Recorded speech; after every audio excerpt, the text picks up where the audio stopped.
What's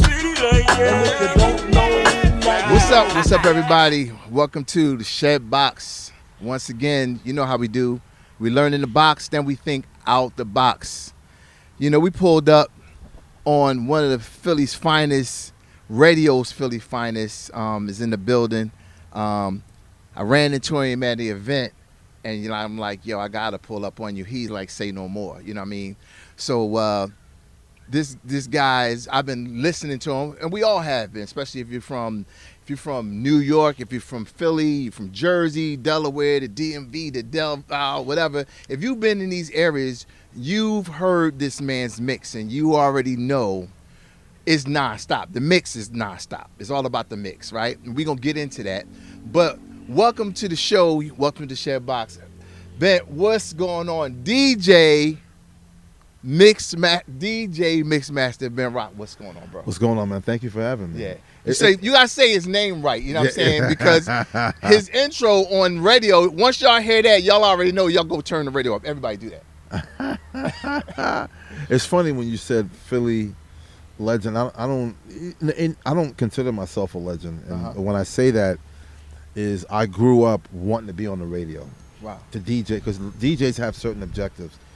Do you want to play, in the club? You want to play out in the park?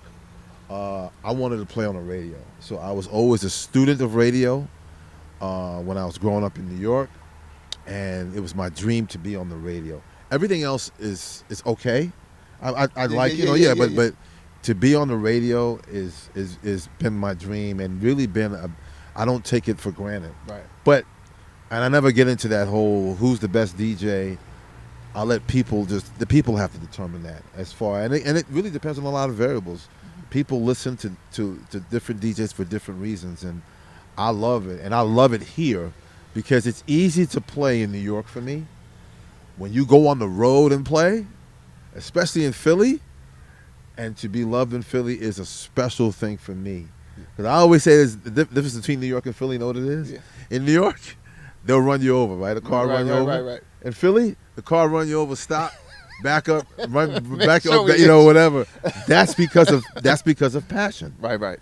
Y'all boo Dr. J. I mean, if you had to. So, and to win here and to be loved here is very special. Yeah, and I think for most of the people, like if you grew up in a certain area, in a certain time, and people may claim.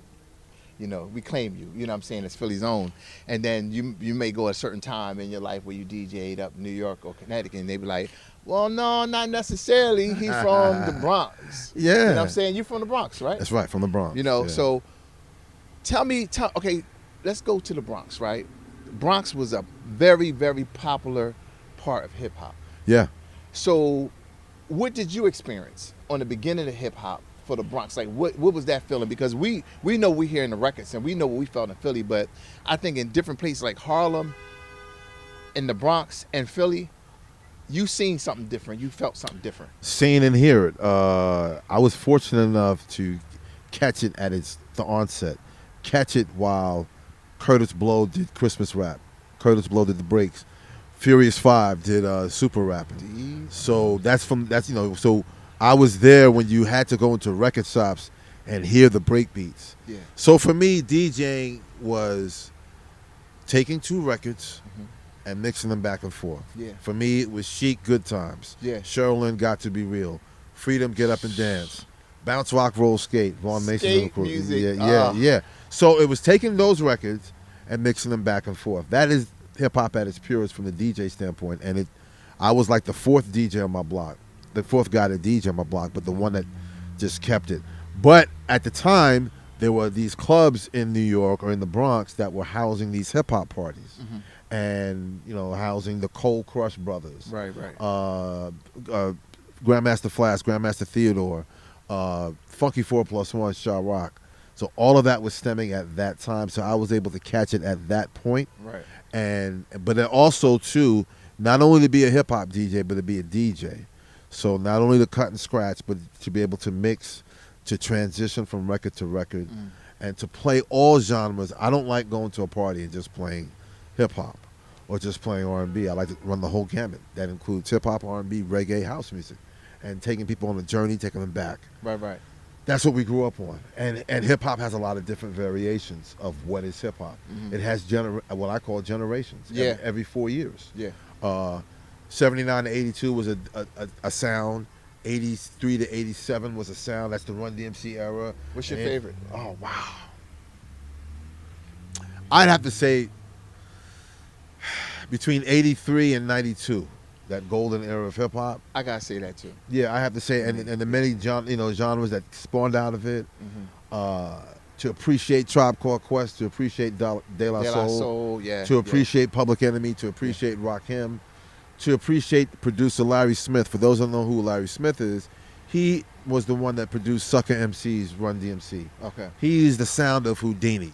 Right. So that particular sound, to appreciate the coming of Salt and Pepper, the girl MCs, to appreciate Howie T, Hitman Howie T. And we don't talk about them enough to me, Salt and Pepper. Yeah. What they've done in hip hop. Yeah. As far as women, because them and Salt and Pepper and MC Lyte was kind of like pretty much out there by themselves at one point.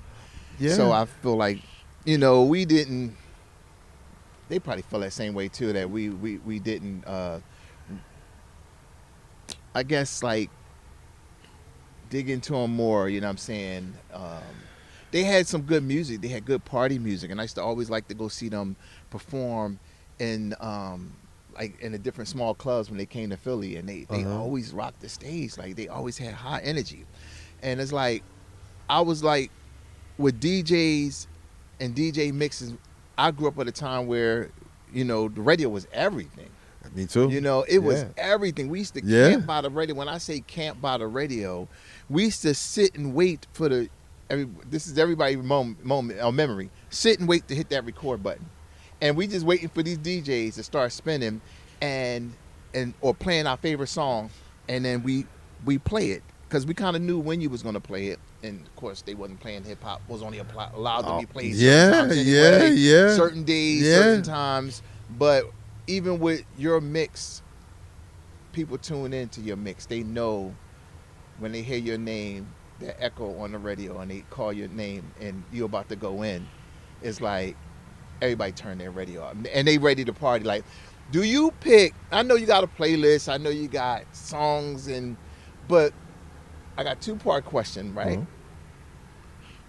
When you get on the radio on a Friday night, do you be like, I'm about to kill them tonight? I'm about to take these people on the whole nother, because we need it. You know what I'm saying? Yeah. We need it. Like, we need it because like this is the end of the hard week. You know what I'm saying? I gotta do this. Like, do you ever feel like the pressure? Yeah, but then here's the thing, and it's funny I'm saying this, because you get generations of DJs behind you that ask you the same thing, and I say, I put myself in that car on City Avenue. Right. I put myself like if I'm driving from the airport back to South Jersey. What is it that I want to hear? Particularly a female. And now it's a lot harder now, because tell me if you've been in your car for more than 10 minutes and your phone don't ring. Right. So my phone just rang just now. Exactly. So it's my job to make them not want to answer the phone and keep them in as long as possible. Yeah. So getting back to your playlist, it's really trying to play what people want to hear, but then also add one or two or three of your joints that define you as a DJ. And they say, well, I know that Bent's going to play this, right, or whatever. And then what I didn't do when I came to Philly, I've been in Philly since 2003. I didn't want to be something that I was not. Everybody knows that I'm from New York. Right. But I still represent Philly. Right. But I'm from New York. Right. I'm not trying to say that, yeah, I love Philly, but everybody knows, my thing, and then what can I add? So when I came to Philly, the first thing I did was you go to these spots and you listen to what people, because in music, every song has a history. I'm going to give you an example. KC, I Get Lifted. Yeah. Great song here. Yeah. Not so great in New York. No. If I played it in New York, they'd be like, what are you doing? But great song here. Yeah. I'll give you another, vice versa. Jeff Redd, You Called and Told Me. Great song in New York, but not here. No. Yeah, but I'm just saying. But Yeah. we're only 90 miles apart. Yeah. Or the difference of house music. Here, it's more of a Baltimore house. In New York, it's more of a Jersey, Chicago house. Right. So you have to know the history of these songs and where it places. Mm-hmm. But I went to these clubs and said, okay, well, what are those needle movers?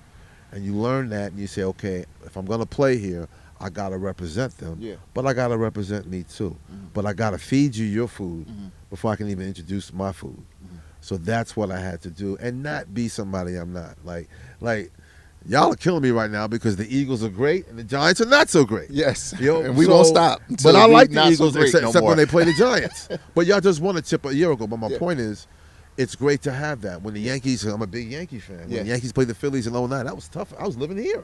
I'm like, oh my goodness. But I am a historian. For those who don't know, I'm a history teacher. That's what I do every day. But I'm a big Sixer historian. Big, like when the Sixers won in '83, I was actually in school in Pennsylvania. So I remember when Moses came. I remember the year before y'all lost to the Lakers. Right. And Doc was like, y'all got to get me something because we all wanted Doc to win. Yeah, you Doc's got to from give New me York. something. Right. So I'm a big Sixer fan. Big when AI was A lot here. of people don't big- know that he's from Yeah. New York. Yeah. Yeah, Played in yeah, Jersey. but I'm a big Sixer. Yeah. Yeah, until y'all play the Knicks, but I love the Sixers. Yeah. But it's great to have two sides to me. Yeah. This side and when people come to Philly, I can take them around. Like, okay, this is what we're gonna do. This is, whatever. So yeah, it's been good. Yeah, yeah. To have both of those experiences, I think that's probably why, like you're saying, you give Philly what we're used to or whatever, Yeah. but you also like, let me give you a little bit of this right here. Exactly. And Exactly. and that's probably like the game changer Uh-huh. with you, Yeah. DJing here. You know what I mean? So tell me something. Let's get into. Now you got. I went to an event. Let's just say this. I went to an event. Okay. Right. I went to a wedding, and they had the DJ set up, and I'm sitting there. I was actually doing some video and hosting stuff or whatever. But I watched the DJ, right, and they didn't mix not one record. You say mix going from one record to the next, but Yeah. a pure transition. Yeah. Where you didn't even know. No, they didn't. So he or she was just playing records. Just playing records, and I was like, people talk about AI. I'm like, let's talk about this. AI computer gonna do what it do, but that's a human, and that human just robbed these people. Yeah. Well, it depends on what the people want, but you're right. And the DJ sometimes is often overlooked of what they do. I'm not disrespecting bands. I love bands because if it wasn't for bands, the essential music that we play would not be here. Right. Mm-hmm. But a lot of people would pay a band this and pay a DJ this, or they'll pay a host this and a DJ this, when the root of the party, what you just mentioned, starts and stops with The the root of the DJ. radio. Yeah, exactly. If you look at hip hop now, I mean, hip hop back for me was Run DMC, Jam Master Jay, Right. Houdini, Grandmaster D. Every Furious 5, Grandmaster Flash. The DJ has been kind of eliminated on a lot of these things, and that's a shame because the art form and what it's meant has been diminished. And DJs too are held accountable for it. And that's why I don't, we can get into that all day, but Yeah. what you heard I call a crime. That is a crime. It's a crime. It is a crime, yeah. And I was like, at some point, when are you going to start mixing these records? And then some people started saying something to me, and I'm like, oh, I don't know the DJ, so I can't tell this person. They were like, what is they doing? I'm like, so people notice it, but sometimes DJs, I guess, they think people don't know, and they think like they don't understand. Like when you get somebody's DJing or somebody's playing on the radio or whatever like that, they know when you messed up. They know when you played the wrong song. They know, like, wait a minute, I was just doing this and you just took me out there. You can't fool the people with the music because they know. And then there are levels of DJing. To me, as a DJ, you should be able to play in any scenario. What I mean by that, I remember I did a function in Atlantic City, and all we had were turntables. In case you don't know what a turntable is, and that's another story. That's where it started out. I usually play, if you give me what they call a rider and you ask me what I want, Right. I'm going to want turntables. Right. I can play on a controller. I don't down anybody that play on controllers. Right. But you need to know how to play on everything based on just the art form or whatever, or based on whatever happens. So this guy goes, I said, I got well, I can't play. I don't know how to play on turntables. I was like, well, if you don't know how to play on turntables, to me, there's a part missing. Mm-hmm. You should be able to know that. Like if I go somewhere and there's a controller, I'll play on a controller. But if you put 2 turntables in front of me, I'll play on that. Right. I prefer that. I know realistically we've Evolved yeah, a I little get bit. it. Yeah, right. Mm-hmm. But if you're going to call yourself a DJ, Mm-hmm. you should know how to do it. Cutting and scratching, yeah, you should know a little bit. You ain't got to be, Well, that's part of DJing, though. Yeah, that's but part of the don't. culture But of some DJing. don't, That's but like some telling a don't. rapper, you don't always gotta rhyme your music all the Yeah. time. Like, you know what I'm Yeah, saying? Like, yeah. no, that's what a rapper do. You know what I mean? It's like all the you don't have to do the scratching thing no more. Well, that's what DJ. That's what we do, but you gotta know how to do it. Can- And who you doing it? Who's in front of you? Right. I kind of scratch with the grain of the music. I don't go against the grain because I'm always thinking about women listening to me, not always just the hip hop head. Right. So if we're in a hip hop cipher, then fine. I know that, but and mixing is the same thing. You should know how to mix. You should know, and you should know, like you're saying, because I always play when I'm at a wedding or whatever to somebody like you in the audience, checking me out. Yeah. And you can't. You always got to be on your A game. How am I going to transition? So when people come up to me and ask me to play a song, I look at them crazy because they're thinking that we're just sipping a coffee and just playing. No, we're coming up with an itinerary. Mm-hmm. I'm thinking 5, 10, 8 records down the road from what's playing. Right. So if it's 8 o'clock, where do I want this crowd at 8:30? And where am I going to take them to 9 o'clock? And how am I going to, whatever. So when you come into me, especially if I have a dance floor pack, what can you possibly ask me? Right. That's going to be better than what I'm doing right now, besides break up my concentration. Right. And then sometimes when people come and ask you stuff, then you put the record on, they're not even there. So you really got to think for everybody. Yeah. But you just mentioned something like, people checking me out. Yeah. So new people coming up wanting to DJ, people taking classes, which I like that because they're being taught by a DJ. You know what I mean? It's something that you got to have a passion to learn to, but like the things you're talking about as far as everybody can't DJ a wedding. You know what I'm saying? Everybody can't DJ radio. And to think that you can get in there and DJ a radio, you in a room with no people. And no nobody immediate cheering response. You on. Yep. You don't know if anybody on the dance floor or not. You in this room. You know what I mean? For hours just mixing records, and it's like it's a whole city's out here listening, but you don't really know the response. That's right. You just got to keep going. So when I listen to, I'm like, that's why the Shed Box means a lot to me, especially with musicians and DJs, because you guys bring so much to the table. And as far as radio is music, which the DJ play the music. But okay, so that's a whole nother conversation and a whole nother show. But I respect what y'all do. So teaching in these classes, you're a historian, so you teach history. So when you sit down with even younger or older people and they getting into say DJing, you always got to start with the history, right? Yeah, but there's a frame of reference. When I was growing up, old school music to me was the Motown music, Diana Ross, Supremes, Temptations. Mm-hmm. I teach 9th graders to 12th graders. Okay. Some 8th graders.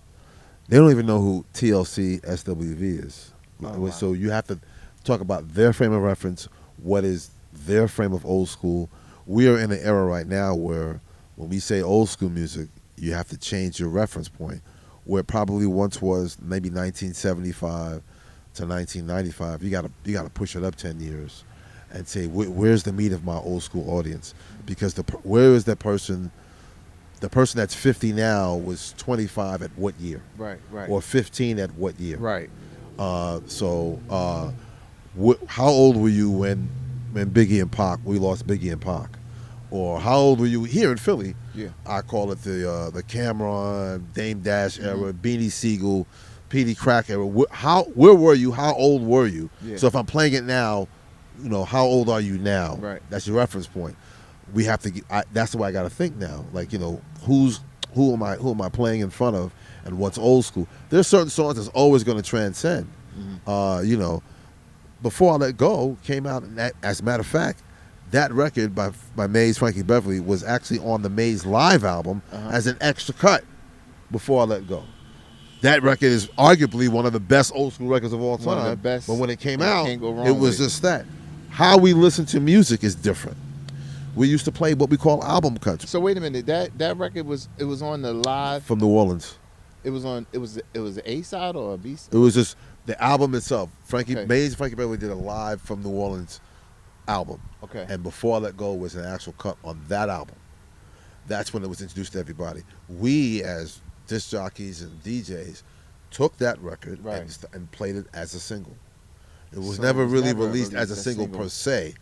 The record reps at that time. When I say record reps, see, when you made a song, it belonged to a certain company, Capitol, Motown, later on Def Jam. Yeah. They weren't really repping that record. It developed on its own. Right. And we as DJs and radio people said, we're going to play this record, and we're going to make this record a hit. I'll give you another example. Michael Jackson, on the Dangerous LP, Black and White was his first single, but we said, no, we don't want that. We want Remember the Time. And we made that. We dictated Right. what was happening. That Right. was a a thing. So it's different now. It's really different now. Yeah. Because now it's like they sending you what they want you to play.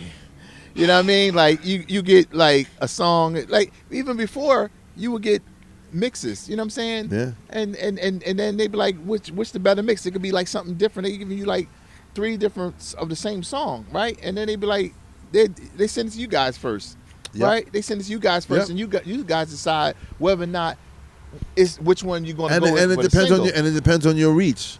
Now they just but throwing it now out it's a there. lot different. They're not First of checking all, with nobody. well, people can get anything at any time. There's no such thing as an exclusive. As a DJ, you're going to have what makes you different in playing this record. How are you transitioning? Are you making a blend or a certain mashup with this? That's the difference maker, and that's where we as DJs, that's where we have to find our lane, because I get people coming up with their phones and Shazam, and they're telling you what to play. I'm like, yeah. wow, this is but that's what we live in right now. So the DJ now has to, and like going back to what you said, you're gonna have to work. You can't just be playing record to record. Anybody can do that. Yeah. So Yeah. So what's next? What you working on now? And I know you work with a lot of different. You produced a lot of shows. You did programming. You think with you being a radio station programmer, how do a person get to be in that position? A lot of DJs, which they don't understand, or younger DJs coming up, or radio personalities, to being able to be head of programming and things like that is like, it's a big deal, because you're kind of like making the decisions. That's whether right. Or not, and you're leading a bunch of people. Yeah. For me, my radio history was, after I was DJing for a while. When I went to college, I came out of college. I went to a small-time radio station in New Haven, Connecticut. It was on AM. For those who don't know, AM was a different frequency. Yes. And it was an R&B station there. That's where I learned my radio stuff. So it was at that station I learned production, how to edit music. Yeah. I learned how to be on the air, not just DJ, but I learned how to do this. Yeah. So I learned how to be on the air. That's why I cut my teeth for the first 5 years. But I did everything. I did morning drive radio. I did afternoon drive radio. I could do everything. So when I came to the bigger market of New York, then later Ohio, and later Philly, it was, when we need you to do morning drive. Okay, I can do it. You're supposed to go to a smaller station or be an intern or whatever, but that doesn't really. Everybody now, they just want to jump in and do it. Right. And not really have the experience. And then when you get to that, you kind of freeze up. So I always say, get your experience. I didn't go to a DJ school. I learned inside of a radio station how to do radio, and then that's when I was programming, mix show coordinator. That means you lead a bunch of DJs, and there's a different way to play on the radio than what you play in the street. Right. Like you said, in radio, you don't see the people. Yeah. So if you're playing in the club and you play a record, and everybody sit down, you immediately react and put something on. Yeah. On the radio, you think you're rocking, and people could be turning you off, and you don't know. Yeah. So you have to think a little bit differently on, and then because for me, it's not what I want to play. It is, but what I want to play is everything everybody wants to hear. you have to constantly make decisions. And then if it's something new, or for me in my case, there's a lot of old school music out there that we just don't play, but I do. Yeah. And I put them in, and they're like, "Oh, wow, I haven't heard that for." Or even if you had never heard it, does it sound good? Yeah. In between this hit or that, so that's where it separates what I call the men from the boys and the women from the girls. So what is it that you're playing, and does everybody like it? And check your ego at the door. So I know you did a lot of you did some sports radio. Yep. You curated a lot of different shows with different rap artists. And just keeping it going, I see a lot of rappers now and some artists transitioning to DJ. You know what I mean? And it's like they appreciate it now, and it's like they're going transition from being a rapper to like, I just want to play the good music, or I just want to play the music, or whatever like that. So it's good to know that this profession is respected. It is respected by a lot of people on all levels, whether it's corporate level, whether you're president of a Fortune 500 company. It's like a DJ is respected because everybody depends on the DJ. Everybody. Yeah. Well, you like to think that. Yeah, you do. And then, everybody's DJ story is different. Jazzy Jeff's story is different than my story. I know DJ Envy's story is different than my story. Funkmaster Flex's story is different than my story. Cosmic Kev's story is different than my story. So it's just where your story is at, and what legacy are you leaving behind for people like you and anybody listening. What legacy has Bent Roc, or is Bent Roc going to leave behind? Right.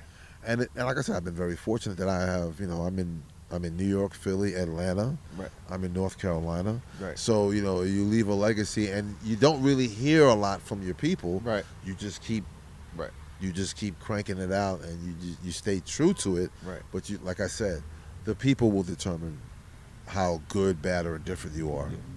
So, I mean, we're about to close out, but I just want to say I appreciate you. You know what I mean? What you working on next? You got something that you could talk about? Or for me, all right. So for me, I'm all about. I do something called Classic Spins. Okay. It's all about our history. It's all about, because I think a lot of our people who have laid the foundation don't get the credit, and a lot of people want to hear old school music. Music itself has changed. The bands have died, so the originality of music has died. But there's such a legacy of R&B, along with hip hop, that doesn't get represented, that I always do. One of my favorite artists is Steve Arrington from Slave. Slave is one of my favorite groups. Okay. So if I had to create a concert, Slave would be one of those groups. Okay. So I did a song from Slave, Watching You. I had a rapper from up in New York, Will Trax. He does the party, so I did that. Yeah. I was gonna do it with Fat Man Scoop, but Fat Man Scoop unfortunately transitioned, because I had one of my first syndication shows was with Fat Man Scoop. Okay. And but he passed away, so I couldn't do it with him. Another person that I've DJ'd for, Chubb Rock, for a long time. I currently now DJ for Will Downing, Places a Place, and I play the old school music. Yeah. I play the soul of the music. When I say that, that means R&B, it means hip hop, it means reggae, because I'm Jamaican. I got Jamaican blood. Okay. So I do that. So that's just what I do, and I do, here in Philly, Classics 107.9. Yeah.